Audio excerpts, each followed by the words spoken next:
សួស្តីគ្នាយើងទាំងអស់គ្នាថ្ងៃនេះយើងបន្តទៅចំណុចមួយទៀតគឺចំណុចទី5គឺជាលំហាត់ចុងក្រោយនៃវិញ្ញាសាទី1នៃប្រឡងក្នុងឆ្នាំ2018ហ្នឹងអញ្ចឹងគេថាចេះណាចំហេះសព 1.68 ក្រាមនៃអ៊ីត្រូកប៊ូខ្សែបើកមួយមានម៉ាស់ម៉ូល56គេទទួលបានកាបូនឌីអុកស៊ីត 5.28 ក្រាមនិងទឹក 2.16 ក្រាមលេខ1ក៏យើងកំណត់រូបមន្តម៉ូលេគុលនៃអ៊ីត្រូកាបូននេះទី2គេធ្វើអ៊ីដ្រាតកម្មអ៊ីត្រូកាបូននេះគេទទួលបានអាល់កុលថ្នាក់អាល់កុល A ថ្នាក់ទី2ចូលសរសេររូបមន្តស្ទើរលាតនិងហៅឈ្មោះអាល់កុល A លេខ3គេឲ្យអាល់កុល A ជាមួយនឹងអាស៊ីតអាសេតិកដោយបន្ថែមសេសូបារិកខាប់បន្តិចនិងដុតកម្ដៅរយៈពេលមួយកំណត់ក្រោយប្រតិកម្មគេទទួលបានសមាសធាតុសរីរាង្គថ្មី B កតើប្រតិកម្មនេះជាប្រតិកម្មអ្វីខសរសេរសមីការតាមប្រតិកម្មប្រាប់ឈ្មោះសមាសធាតុ B កចូលសរសេរសមីការតាមប្រតិកម្ម E ទៅលិសសមាសធាតុ B ជាមួយនឹងស៊ូតព្រមទាំងប្រាប់ឈ្មោះផលិតផលដែលទទួលបាន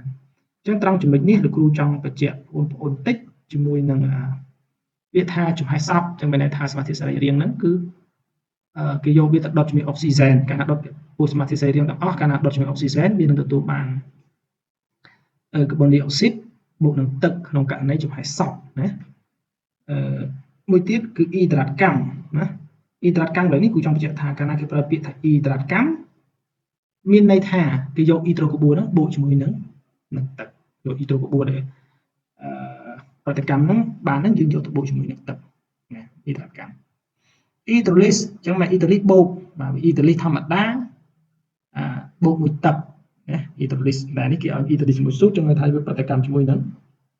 ងស៊ូតអញ្ចឹងយើងមកមើលចម្លើយផងយើងណាទី1យើងកំណត់ណាកំណត់រូបមន្តម៉ូលេគុលនៃអ៊ីត្រូកាបូននេះតែកន្លែងនេះគឺយើងត្រូវកំណត់រកមើលថាតើវាមានការកំណត់ច្រើនបែបយើងអាចវាអាស្រ័យទៅលើសមត្ថកម្មដែលគេឲ្យមកអញ្ចឹងកន្លែងនេះគឺយើងត្រូវរកម៉ាស់អីរកម៉ាស់កាបូនហើយម៉ាស់អ៊ីដ្រូសែនឲ្យឃើញព្រោះសមត្ថកម្មគេប្រាប់ម៉ាស់កាបូនឌីអុកស៊ីតនិងម៉ាស់អ៊ីដ្រូសែនអញ្ចឹងយើងរកម៉ាស់ពីរហ្នឹងឲ្យឃើញបើមិនរកម៉ាស់កាបូនបូកម៉ាស់អ៊ីដ្រូសែនវាស្មើ MA គឺគេឲ្យមកណាសមត្ថកម្មគេឲ្យមកគឺក៏ម៉ាស់អ៊ីត្រូកាបូនអញ្ចឹងកាលណាបូករកទៅឃើញបូកទៅស្មើគ្នាគឺយើងបានរូបមន្តទូទៅរបស់អ៊ីត្រូកាបូនគឺបែបនេះ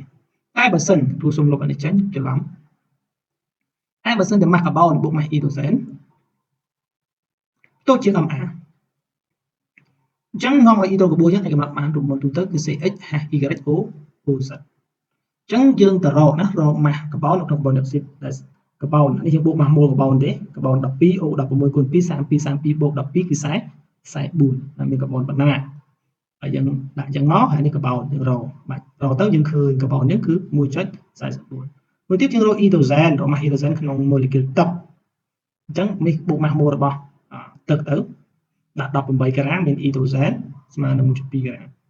ហើយម៉ាស់របស់ទឹកបាទគេឲ្យមកគឺប៉ុណ្ណឹងអញ្ចឹងតាមយើងរកទៅយើងឃើញម៉ាស់របស់វា 0.24 អញ្ចឹងតាមរយៈម៉ាស់កាបូនបូកម៉ាស់អ៊ីដ្រូសែនបូកទៅគឺស្មើ MA អញ្ចឹងបើសិនជាបូកទៅស្មើ MA នាំឲ្យរូបមន្តអ៊ីត្រូកាបូនអញ្ចឹងគឺវាបានបែបនេះគឺ CH-HE ណា CH-HE នេះរូបមន្តទូទៅអញ្ចឹងក្នុងការកំណត់រកCH នឹងឃើញប្រមាណHY នឹងឃើញប្រមាណគឺគេកំណត់តាមបែបនេះណារកតាម12តាមស្មើម៉ាត់ជាម៉ាស់នេះ12នេះគឺជាម៉ាស់របស់កាបូនបាទគុណនឹង x ហើយលើម៉ាស់កាបូនហើយនេះ y លើម៉ាស់អ៊ីដ្រូសែនហើយ MA លើម៉ាស់របស់សមាសធាតុសរីរាង្គហ្នឹងអញ្ចឹងយើងរកចឹងមកយើងឃើញ C4H8 អញ្ចឹងអ៊ីត្រូកាបូនយើងនេះគឺវាគឺជាបុយអីបុយតែនពពុះអាល់សែនពពុះអាល់សែនជាទូទៅប្រមូលទូទៅរបស់គឺ CN H ពី N ករណី N ធំជាងឬស្មើមក2យក N ចាប់ពី2ទៅណា N ក្នុងមួយអត់គិតដូចយកទេអញ្ចឹងគេធ្វើអ៊ីដ្រាតកម្មអ៊ីត្រូកាបូននេះគេទទួលបានអាល់កុល A បាទអាល់កុល A ថ្នាក់ទី2អញ្ចឹងវាថាយកអាល់កុលហ្នឹងយកសំទោសយកអ៊ីត្រូហើយត្រង់ចំណុចលេខ2នេះដែរគេធ្វើអ៊ីដ្រាតកម្មអ៊ីត្រូកាបូននេះគេទទួលបានអាល់កុល A ថ្នាក់ទី2ហើយចូលសរសេររូបមន្តស្ទើរលាតនិងហៅឈ្មោះអាល់កុល A អញ្ចឹងកន្លែងនេះគឺយើងយកអាល់កុល A ហ្នឹងបូកជាមួយទឹកអញ្ចឹងបូកជាមួយទឹកវាតាមច្បាប់ម៉ាកូនីកូទីតាំង OH វាចូលនៅកន្លែងនៃខ្សត់ហាស់ហើយហាស់ចូលនៅសាប៊ូហាស់អញ្ចឹងមានទីតាំងអូហាស់ចូលនៅកន្លែងនេះចូលនៅទីតាំងកន្លែងហ្នឹងហើយអូហាស់ចូលនៅកន្លែងនេះអញ្ចឹងយើងបានប្រតិកម្មនេះគឺបានបែបនេះបន្ទាប់មកទៀតនេះគឺប្រតិកម្មនេះគឺជាហៅថាប្រតិកម្ម A stair កម្មបងប្អូនហើយឲ្យយើងស្មីការតាមប្រតិកម្មប្រើឈ្មោះសមាធាតុសរីរាង្គ B អញ្ចឹងស្មីការតាមប្រតិកម្មគឺគេយកអាស៊ីតអាសេតិកបូកជាមួយនឹងអាកុលយើងនឹងបាន A stair បូកនឹងទឹកកន្លែងនេះប្រតិកម្ម A stair កម្មវាកើតឡើងពីអាស៊ីតបូកនឹងអាកុលហើយក្នុងអក្សរកគេឲ្យយើង